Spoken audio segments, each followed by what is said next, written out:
The lakeshore is a popular place to go when it gets hot, but Lake Michigan, as we know, can also be dangerous. 13 on Your Side's Nathan Lee spoke with a Coast Guard today and has some reminders on how to keep yourself and others safe.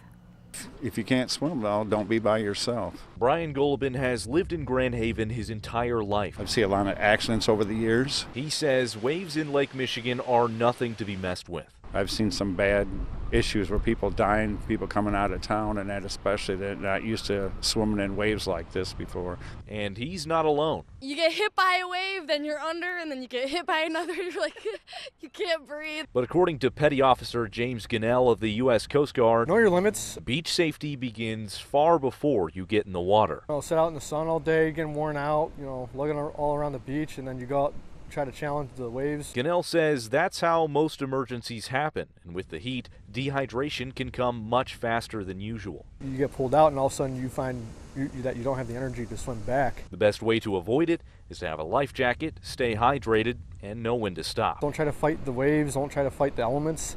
That means that increases their chances of survival, makes it much easier for us when we roll upon scene. Gunnell says if you see something at the beach this week, say something. People usually report what they see, and that's really what we rely on. And that even as small as these tips may seem, they could save a life. You walk down the pier and you see a lot of names, so don't be one of those names. Stay safe. And Nathan joins us now live from Grand Haven. And Nathan, there is an easy way for swimmers to know whether it's safe to swim. What is that?